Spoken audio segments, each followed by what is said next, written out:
नमस्कार, खबरां दे इस बुलेटिन में तुहाडा स्वागत है। मैं हां रचना सेवक। पहला पेश ने चोणवीआं खबरां। राष्ट्रपति द्रौपदी मुर्मू ने नागरिकां नूं संविधान दीआं कदरां कीमतां दे धारनी बनन दा दित्ता सद्दा। प्रधानमंत्री ने सुप्रीम कोर्ट वल्लों करवाए गए संविधान दिवस समागम नूं कीता संबोधन।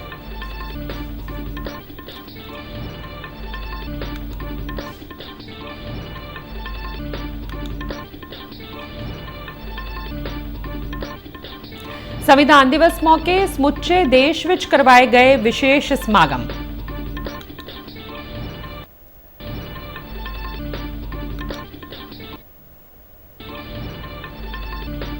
चोण कमीशन ने 4 सूबियां दियां 6 राज सभा सीटां लई जिमनी चोणां दा कीता ऐलान।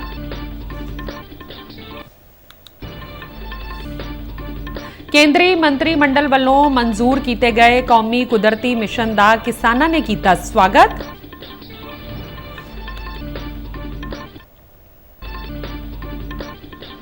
ਅਤੇ ਖੇਤੀਬਾੜੀ ਮਹਿਕਮੇ ਨੇ ਕਣਕ ਦੀ ਬਿਜਾਈ ਲਈ ਦੁਕਾਨਦਾਰਾਂ ਨੂੰ ਲੋੜ ਤੋਂ ਬਿਨਾਂ ਰਸਾਇਣ ਨਾ ਵੇਚੇ ਜਾਣ ਦੀ ਕੀਤੀ ਹਿਦਾਇਤ।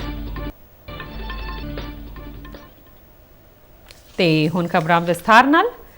राष्ट्रपति द्रौपदी मुर्मू ने नागरिकां नूं संविधान के सिद्धांतां दे धारनी बनन दा सद्दा दिता है। संविधान दिवस मौके संविधान सदन के केंद्री हाल विच करवाए गए समागम नूं संबोधन करदिआं राष्ट्रपति ने कहा कि इन्हां सिद्धांतां नूं अपना के ही असीं 2047 तक भारत नूं विकसित राष्ट्र बनाउण दे टीचे नूं हासिल कर सकदे हां। उन्हां कहा कि साडा संविधान एक जीवित अते अगांह वधू दस्तावेज है जिस राहीं देश समाजिक न्याय अते सम्मिलित विकास के राह ते अगे वध सकदा है। राष्ट्रपति ने कहा कि संविधान मुताबक विधानपालिका कार्यपालिका ते न्यायपालिका नूं रल मिल के काम करना चाहिए तां जो आम लोकां दा जीवन सुखाला बनाया जा सके। आज हम सब एक ऐतिहासिक अवसर के भागीदार भी बन रहे हैं और साक्षी भी। 75 वर्ष पहले संविधान सदन के इसी केंद्रीय कक्ष में आज ही के दिन संविधान सभा ने नवस्वाधीन देश के लिए संविधान निर्माण का बहुत बड़ा कार्य संपन्न किया था। उस दिन संविधान सभा के माध्यम से हम भारत के लोगों ने इस संविधान को अपनाया, अधिनियमित किया और राष्ट्रपति ने संविधान की प्रस्तावना में शामिल सिद्धांतां का हवाला दिंदिआं कहा कि सरकार देश के कमजोर वर्ग सने सारे वर्गों की भलाई लई काम कर रही है। उन्होंने सरकार दीआं वख-वख योजनावां का भी जिक्र किया। राष्ट्रपति ने कहा कि भारत आलमी पद्धर ते अपनी नवीं पछाण विकसित कर रहा है अते दुनिया का सब तो तेज रफ्तार नाल वधन वाला अर्थचारा बनिया है।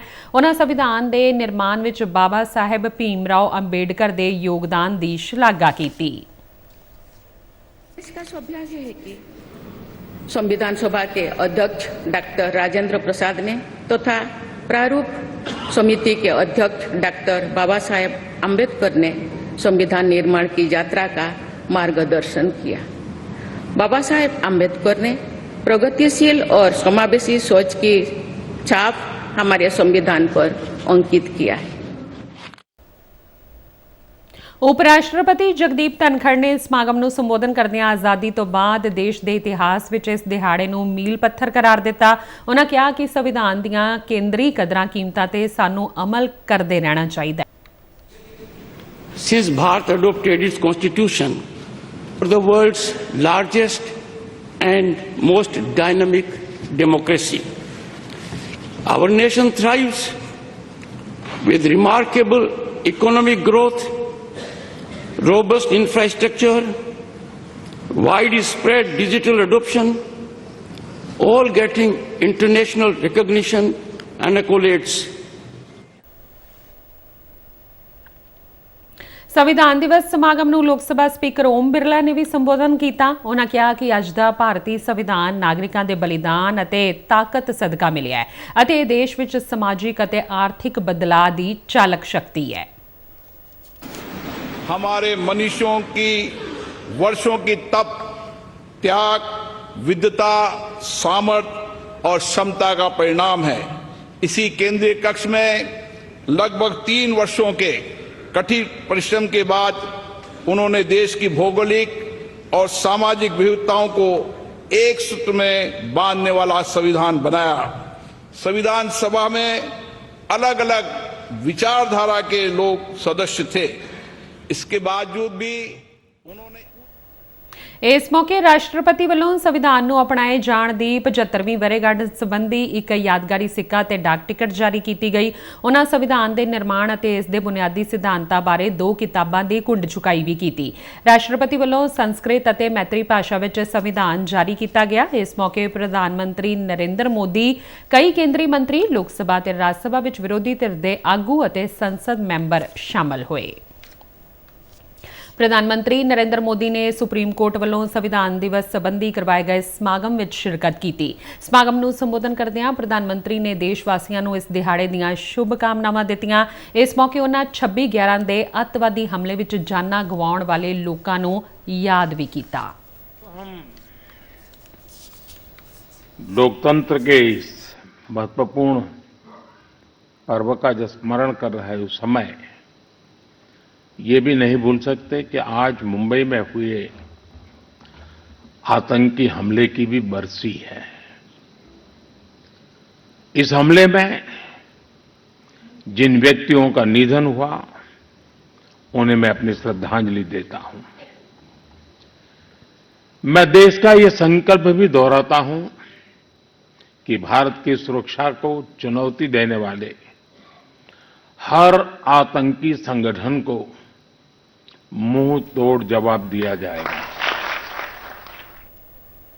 ਭਾਰਤ ਦੇ ਚੀਫ ਜਸਟਿਸ ਸੰਜੀਵ ਖੰਨਾ ਨੇ ਸੰਵਿਧਾਨ ਦਿਵਸ ਮੌਕੇ ਸੁਪਰੀਮ ਕੋਰਟ ਵਿੱਚ ਬਾਰ ਐਸੋਸੀਏਸ਼ਨ ਵੱਲੋਂ ਕਰਵਾਏ ਗਏ ਸਮਾਗਮ ਨੂੰ ਸੰਬੋਧਨ ਕੀਤਾ। ਉਹਨਾਂ ਕਿਹਾ ਕਿ ਭਾਰਤ ਇੱਕ ਜੀਵੰਤ ਲੋਕਤੰਤਰ ਅਤੇ ਭੂ-ਸਿਆਸੀ ਆਗੂ ਵਜੋਂ ਉੱਭਰ ਰਿਹਾ ਹੈ ਅਤੇ ਇਸ ਤਬਦੀਲੀ ਵਿੱਚ ਸੰਵਿਧਾਨ ਦਾ ਸਭ ਤੋਂ ਵੱਡਾ ਯੋਗਦਾਨ ਰਿਹਾ ਹੈ। ਉਹਨਾਂ ਆਜ਼ਾਦੀ ਤੋਂ ਬਾਅਦ ਭਾਰਤੀ ਲੋਕਤੰਤਰ ਵਿੱਚ ਸੰਵਿਧਾਨ ਦੀ ਭੂਮਿਕਾ ਤੇ ਚਾਨਣਾ ਪਾਇਆ। ਦੂਰਦਰਸ਼ਨ ਕੇਂਦਰ ਜਲੰਧਰ ਵੱਲੋਂ ਵੀ ਸੰਵਿਧਾਨ ਦਿਵਸ ਮੌਕੇ ਇੱਕ ਸੰਖੇਪ ਪ੍ਰੋਗਰਾਮ ਕਰਵਾਇਆ ਗਿਆ, ਜਿਸ ਵਿੱਚ ਡਿਪਟੀ ਡਾਇਰੈਕਟਰ ਇੰਜੀਨੀਅਰਿੰਗ ਆਰ.ਕੇ. ਜਰੰਗਾਲ ਨੇ ਸਮੁੱਚੇ ਅਮਲੇ ਨੂੰ ਸੰਵਿਧਾਨ ਦਿਵਸ ਦੀ ਮਹੱਤਤਾ ਬਾਰੇ ਦੱਸਿਆ। ਉਹਨਾਂ ਸਾਰੇ ਕਰਮਚਾਰੀਆਂ ਨੂੰ ਸੰਵਿਧਾਨ ਦੀਆਂ ਕਦਰਾਂ ਕੀਮਤਾਂ ਦੇ ਧਾਰਨੀ ਬਣਨ ਦੀ ਅਪੀਲ ਕੀਤੀ। ਇਸੇ ਦੌਰਾਨ ਦੂਰਦਰਸ਼ਨ ਦੇ ਵੱਖ-ਵੱਖ ਸੈਕਸ਼ਨਾਂ ਦੇ ਮੁਖੀਆਂ ਅਤੇ ਕਰਮਚਾਰੀਆਂ ਨੇ ਸੰਵਿਧਾਨ ਵਿੱਚ ਦਰਜ ਅਧਿਕਾਰਾਂ ਅਤੇ ਫਰਜ਼ਾਂ ਦੀ ਪਾਲਣਾ ਦਾ ਅਹਿਦ ਲਿਆ ਅਤੇ ਦੇਸ਼ ਨੂੰ ਵਿਕਸਿਤ ਰਾਸ਼ਟਰ ਬਣਾਉਣ ਵਿੱਚ ਆਪਣੀ ਬਣਦੀ ਭੂਮਿਕਾ ਨਿਭਾਉਣ ਦੀ ਸਹੁੰ ਚੁੱਕੀ। ਇਸ ਮੌਕੇ ਸੰਵਿਧਾਨ ਦੀ ਪ੍ਰਸਤਾਵਨਾ ਵੀ ਪੜ੍ਹੀ ਗਈ। ਆਕਾਸ਼ਵਾਣੀ ਜਲੰਧਰ ਵਿਖੇ ਵੀ ਸੰਵਿਧਾਨ ਦਿਵਸ ਮਨਾਇਆ ਗਿਆ। ਇਸ ਮੌਕੇ deputy director general engineering Ranjit Meena, programme ਮੁਖੀ ਪਰਮਜੀਤ ਸਿੰਘ ਅਤੇ ਖੇਤਰੀ ਸਮਾਚਾਰ ਇਕਾਈ ਦੇ ਮੁਖੀ ਰਾਜੇਸ਼ ਬਾਲੀ ਸਮੇਤ ਸਾਰੇ ਕਰਮਚਾਰੀ ਮੌਜੂਦ ਰਹੇ। ਨਹਿਰੂ ਯੁਵਾ ਕੇਂਦਰ ਤਰਨਤਾਰਨ ਵੱਲੋਂ ਸੰਵਿਧਾਨ ਦਿਵਸ ਮੌਕੇ ਵਿਸ਼ੇਸ਼ ਪ੍ਰੋਗਰਾਮ ਕਰਵਾਇਆ ਗਿਆ। ਜ਼ਿਲ੍ਹਾ ਯੂਥ ਅਫਸਰ ਜਸਟੀਨ ਕੌਰ ਦੀ ਅਗਵਾਈ ਵਿੱਚ ਕਰਵਾਏ ਗਏ ਪ੍ਰੋਗਰਾਮ ਦੀ ਸ਼ੁਰੂਆਤ ਵਿੱਚ ਸੰਵਿਧਾਨ ਦੀ ਪ੍ਰਸਤਾਵਨਾ ਪੜ੍ਹੀ ਗਈ। ਯੂਥ ਅਫਸਰ ਨੇ ਨੌਜਵਾਨਾਂ ਨੂੰ ਸੰਵਿਧਾਨ ਦੀ ਮਹੱਤਤਾ ਬਾਰੇ ਦੱਸਿਆ ਅਤੇ ਕਿਹਾ ਕਿ ਸੰਵਿਧਾਨ ਸਦਕਾ ਸਾਨੂੰ ਅਧਿਕਾਰ ਹਾਸਲ ਹੋਏ ਨੇ। ਉਹਨਾਂ ਨੌਜਵਾਨਾਂ ਨੂੰ ਮੌਲਿਕ ਅਧਿਕਾਰਾਂ ਅਤੇ ਫਰਜ਼ਾਂ ਪ੍ਰਤੀ ਵੀ ਜਾਗਰੂਕ ਕੀਤਾ। ਜ਼ਿਲ੍ਹਾ ਯੂਥ ਅਫਸਰ ਨੇ ਪ੍ਰਧਾਨ ਮੰਤਰੀ ਨਰਿੰਦਰ ਮੋਦੀ ਦੇ ਸੱਦੇ ਤੇ ਵਿਕਸਿਤ ਭਾਰਤ ਚੈਲੰਜ ਸੰਵਾਦ ਬਾਰੇ ਜਾਣਕਾਰੀ ਸਾਂਝੀ ਕੀਤੀ।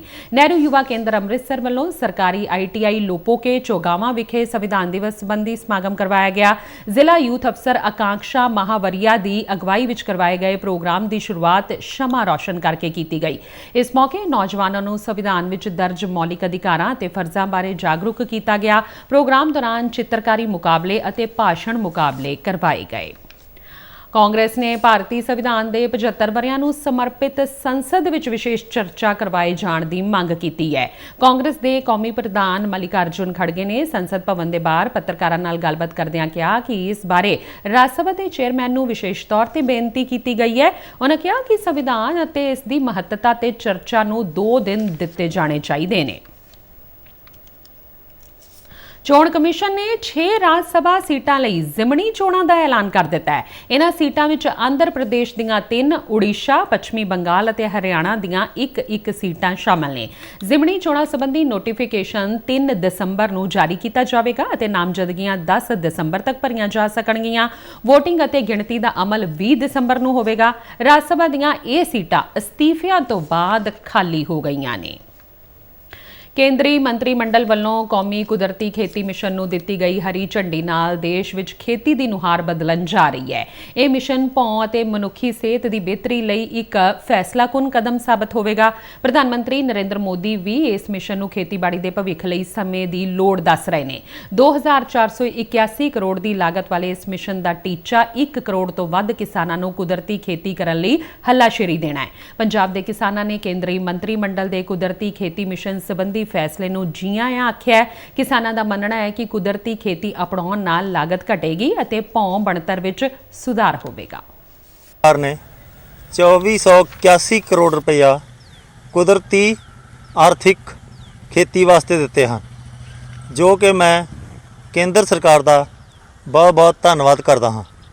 इस दे विच अपने जो है लोगों को महत्वपूर्ण आर्थिक स्वास्थ्य वास्ते खेती का उपाय करना है, जो कि इस दे विच कुदरती खेती के कारण अपने सेहत और अपने लिए लाभदायक है। जो अज देश के प्रधान मंत्री जी वालों और खास करके कैबिनेट मंत्री वालों जिहड़ा 2481 करोड़ रुपए का बजट साडा राष्ट्रीय मिशन खेती लिए रखा गया, क्योंकि ऑर्गैनिक खेती कुदरती खेती वास्ते जिहड़ा बजट रखा मैं इसकी शलाघा करदा। इहदे नाल साडी जिहड़ी जमीन की उपजाऊ शक्ति आ वो भी बरकरार रहूगी और खास करके जिहड़ियां ਖੇਤੀਬਾੜੀ ਮਹਿਕਮੇ ਨੇ ਵਿਕਰੇਤਾਵਾਂ ਨੂੰ ਕਣਕ ਦੀ ਬਿਜਾਈ ਲਈ ਲੋੜ ਤੋਂ ਬਿਨਾਂ ਕੋਈ ਰਸਾਇਣ ਨਾ ਵੇਚੇ ਜਾਣ ਦੀ ਹਿਦਾਇਤ ਕੀਤੀ ਹੈ। ਕਣਕ ਦੀ ਬਿਜਾਈ ਲਈ ਡੀਏਪੀ ਖਾਦ ਦੀ ਘਾਟ ਦੇ ਚਲਦਿਆਂ ਕਈ ਦੁਕਾਨਦਾਰਾਂ ਵੱਲੋਂ ਕਿਸਾਨਾਂ ਨੂੰ ਬਿਨਾਂ ਲੋੜ ਰਸਾਇਣਿਕ ਖਾਦਾਂ ਤੇ ਦਵਾਈਆਂ ਵੇਚੀਆਂ ਜਾ ਰਹੀਆਂ ਨੇ। ਮਹਿਕਮੇ ਨੇ ਕਿਹਾ ਹੈ ਕਿ ਖੇਤੀਬਾੜੀ ਯੂਨੀਵਰਸਿਟੀ ਲੁਧਿਆਣਾ ਤੇ ਮਾਹਿਰਾਂ ਦੀ ਸਿਫਾਰਿਸ਼ ਤੋਂ ਬਿਨਾਂ ਕੋਈ ਰਸਾਇਣ ਨਾ ਵਰਤਿਆ ਜਾਵੇ। ਮਹਿਕਮੇ ਵੱਲੋਂ ਇਸ ਬਾਬਤ ਜਾਂਚ ਟੀਮਾਂ ਬਣਾਈਆਂ ਗਈਆਂ ਨੇ, ਜੋ ਦੁਕਾਨਾਂ ਤੇ ਗੋਦਾਮਾਂ ਦੀ ਲਗਾਤਾਰ ਚੈਕਿੰਗ ਕਰ ਰਹੀਆਂ ਨੇ। ਫਾਜ਼ਿਲਕਾ ਦੇ ਮੁੱਖ ਖੇਤੀਬਾੜੀ ਅਫਸਰ ਸੰਦੀਪ ਰਿੜਵਾ ਨੇ ਦੱਸਿਆ ਕਿ ਡੀਏਪੀ ਦੀ ਕਾਲਾਬਾਜ਼ਾਰੀ ਅਤੇ ਜਮਾਖੋਰੀ ਖਿਲਾਫ ਵਿਸ਼ੇਸ਼ ਮੁਹਿੰਮ ਚਲਾਈ ਜਾ ਰਹੀ ਹੈ ਤਾਂ ਜੋ ਕਿਸਾਨਾਂ ਨੂੰ ਡੀਏਪੀ ਦੀ ਥੁੜ ਨਾ ਆਵੇ। ਉਹਨਾਂ ਇਹ ਵੀ ਦੱਸਿਆ ਕਿ ਕਿਸਾਨ ਕਣਕ ਦੀ ਬਿਜਾਈ ਲਈ triple super phosphate, single super phosphate, ਕਿਸਾਨ ਖਾਦ ਅਤੇ ਹੋਰ ਫਾਸਫੈਟਿਕ ਖਾਦਾਂ ਦੀ ਵਰਤੋਂ ਕਰ ਸਕਦੇ ਨੇ। ਉਹਨਾਂ ਕਿਹਾ ਕਿ ਖਾਦ ਵਿਕਰੇਤਾਵਾਂ ਨੂੰ ਹਿਦਾਇਤ ਕੀਤੀ ਗਈ ਹੈ ਕਿ ਨਿਯਮਾਂ ਦੀ ਉਲੰਘਣਾ ਦੇ ਮਾਮਲੇ ਵਿੱਚ ਸਖਤ ਕਾਰਵਾਈ ਨੂੰ ਯਕੀਨੀ ਬਣਾਇਆ ਜਾਵੇਗਾ। ਪੰਜਾਬ ਦੇ ਸਥਾਨਕ ਸਰਕਾਰਾਂ ਬਾਰੇ ਮੰਤਰੀ ਡਾਕਟਰ ਰਵਜੋਤ ਸਿੰਘ ਨੇ ਕਿਹਾ ਹੈ ਕਿ ਸੂਬਾ ਸਿਹਤ, ਸਿੱਖਿਆ ਤੇ ਰੋਜ਼ਗਾਰ ਦੇ ਖੇਤਰ ਵਿੱਚ ਨਵੇਂ ਦਿਸ-ਹੱਦੇ ਸਥਾਪਿਤ ਕਰ ਰਿਹਾ ਹੈ। ਹੁਸ਼ਿਆਰਪੁਰ ਦੇ ਸਿਵਲ ਹਸਪਤਾਲ ਵਿੱਚ ਨਵੇਂ ਹਾਊਸ ਸਰਜਨਾਂ ਨੂੰ ਨਿਯੁਕਤੀ ਪੱਤਰ ਸੌਂਪਣ ਸੰਬੰਧੀ ਕਰਵਾਏ ਗਏ ਸਮਾਗਮ ਨੂੰ ਸੰਬੋਧਨ ਕਰਦਿਆਂ ਉਹਨਾਂ ਕਿਹਾ ਕਿ ਨਵੀਆਂ ਨਿਯੁਕਤੀਆਂ ਨਾਲ ਸਿਵਲ ਹਸਪਤਾਲ ਅਤੇ ਸਬ ਡਿਵੀਜ਼ਨ ਪੱਧਰ ਤੇ ਸਰਕਾਰੀ ਹਸਪਤਾਲਾਂ ਵਿੱਚ ਸਿਹਤ ਸੇਵਾਵਾਂ ਬਿਹਤਰ ਹੋਣਗੀਆਂ ਅਤੇ ਲੋਕਾਂ ਨੂੰ ਇਲਾਜ ਦੀ ਵਧੀਆ ਸਹੂਲਤ ਮਿਲ ਸਕੇਗੀ। ਉਹਨਾਂ ਕਿਹਾ ਕਿ ਸਿੱਖਿਆ ਦੇ ਖੇਤਰ ਵਿੱਚ ਸੂਬਾ ਸਰਕਾਰ ਨੇ ਕਈ ਵੱਡੇ ਕਦਮ ਚੁੱਕੇ ਨੇ ਅਤੇ ਨੌਜਵਾਨਾਂ ਨੂੰ ਰੋਜ਼ਗਾਰ ਦੇਣ ਵੱਲ ਕਦਮ ਵਧਾਇਆ ਹੈ। ਉਹਨਾਂ ਨਵੇਂ ਡਾਕਟਰਾਂ ਨੂੰ ਤਨਦੇਹੀ, ਮਿਹਨਤ ਅਤੇ ਲਗਨ ਨਾਲ ਡਿਊਟੀ ਕਰਨ ਦੀ ਅਪੀਲ ਕੀਤੀ ਹੈ। ਅੰਮ੍ਰਿਤਸਰ ਜ਼ਿਲ੍ਹਾ ਪ੍ਰਸ਼ਾਸਨ ਵੱਲੋਂ ਸਰਹੱਦੀ ਪਿੰਡਾਂ ਦੇ ਵਿਕਾਸ ਲਈ ਵਿਲੱਖਣ ਪਹਿਲ ਕਦਮੀ ਕਰਦਿਆਂ ਰਮਦਾਸ ਦੇ ਪਿੰਡ ਜੱਟਾਂ ਵਿਖੇ ਇੱਕ ਕੈਂਪ ਲਗਾਇਆ ਗਿਆ, ਜਿਸ ਵਿੱਚ ਸਰਹੱਦੀ ਖੇਤਰ ਦੇ ਲੋਕਾਂ ਲਈ ਕੇਂਦਰ ਅਤੇ ਸੂਬਾ ਸਰਕਾਰ ਵੱਲੋਂ ਚਲਾਈਆਂ ਜਾ ਰਹੀਆਂ ਭਲਾਈ ਯੋਜਨਾਵਾਂ ਬਾਰੇ ਜਾਗਰੂਕ ਕੀਤਾ ਗਿਆ। ਡਿਪਟੀ ਕਮਿਸ਼ਨਰ ਸਾਕਸ਼ੀ ਸਾਨੀ ਨੇ ਦੱਸਿਆ ਕਿ ਇਸ ਕੈਂਪ ਦਾ ਮੁੱਖ ਮਕਸਦ ਸਰਹੱਦੀ ਖੇਤਰ ਦਾ ਸਰਬਪੱਖੀ ਵਿਕਾਸ ਕਰਨਾ ਹੈ ਅਤੇ ਇਸ ਖੇਤਰ ਦੇ ਲੋਕਾਂ ਨੂੰ ਸਰਕਾਰੀ ਯੋਜਨਾਵਾਂ ਬਾਰੇ ਜਾਣੂ ਕਰਵਾਉਣਾ ਹੈ। ਇਸ ਕੈਂਪ ਵਿੱਚ ਸਰਹੱਦੀ ਖੇਤਰ ਦੇ 15 ਪਿੰਡਾਂ ਦੇ ਲੋਕਾਂ ਨੇ ਸ਼ਿਰਕਤ ਕੀਤੀ ਅਤੇ ਵੱਖ-ਵੱਖ ਸਕੀਮਾਂ ਤਹਿਤ ਯੋਗ ਲਾਭ ਪਾਤਰੀਆਂ ਦੇ ਮੌਕੇ ਤੇ ਫਾਰਮ ਭਰੇ ਗਏ। ਮਨਰੇਗਾ ਸਕੀਮ ਤਹਿਤ महिलावां दे जॉब कार्ड भी बनाए गए। शहीद भगत सिंह नगर जिले के सरकारी सीनियर सैकेंडरी स्मार्ट स्कूल लंगड़ोआ विखे महिला और बाल विकास महकमे वालों ਵੱਖ-ਵੱਖ योजनावां संबंधी जागरूकता प्रोग्राम करवाया गया। जिला कोआर्डीनेटर सुप्रिया पाठक ने महिलावां की सरीरक और मानसिक सेहत को तंदुरुस्त बनाए रखने संबंधी ਵੱਖ-ਵੱਖ पहलुओं बारे जानकारी दी। जिला बाल सुरक्षा यूनिट वालों बच्चों लिए चल रही ਵੱਖ-ਵੱਖ योजनावां बारे जाणू करवाया गया। बच्चों में उम्र मुताबक बेहतर पोषण लिए संतुलित खुराक संबंधी भी जागरूकता वधाई गई।